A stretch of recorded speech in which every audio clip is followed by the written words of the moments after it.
Okay, in this tutorial we're just going to revisit a little bit about variables, a little bit about the importance of BEDMAS. So something you might have seen in math: brackets, exponents, division, multiplication, addition, subtraction. Math comes into computer programming quite often, so we've got to be able to apply a lot of the rules that we've learned in math class.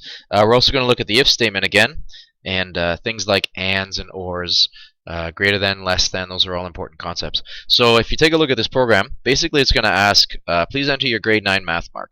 And I've received that as a float, and the reason I did that, that's the variable type, is float, is because it may have decimal values in it. So I've included a float. If I included an integer, then it wouldn't be able to read decimal values. I asked for the grade 10 math mark. Then I calculate the average, grade 9 plus grade 10 divided by 2. I output the average. And then this nice big statement here, this is a big if statement that's going to say if the average is greater than 80 but less than 100, then I'll output that their letter grade is A. If it's greater than 70 but less than 80, it'll be a B. 60 to 70 is a C. 50 to 60 is a D. Else, it will output sorry you failed, but summer school is actually a lot of fun. So if their average was below 50, then it means they might have to do summer school. So if I run this, so we'll select run, and at the bottom here it says please enter your grade 9. So actually let me shrink this so we're not looking at all the previous errors that I made. Please enter your grade 9 math mark. Let's say I had a 56.7. Please enter your grade 10. I did a little bit better, 76.5. It says your average was a 94.95. Your average letter grade is A. Now we can take a look at this right away and realize there's something up.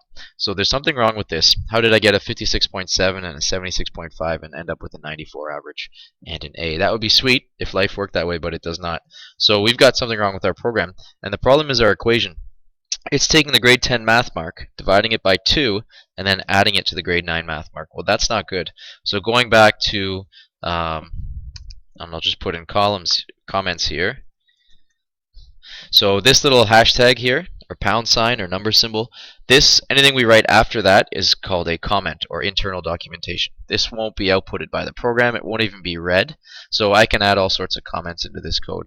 And the comment I'm going to hear is to remember BEDMAS. So brackets, exponent, division, multiplication, addition, and subtraction. So what I need to do to make this work is I need to add my two averages together first. So I put those in brackets. Once they're added together, then I'll divide by 2. So let's try running this again.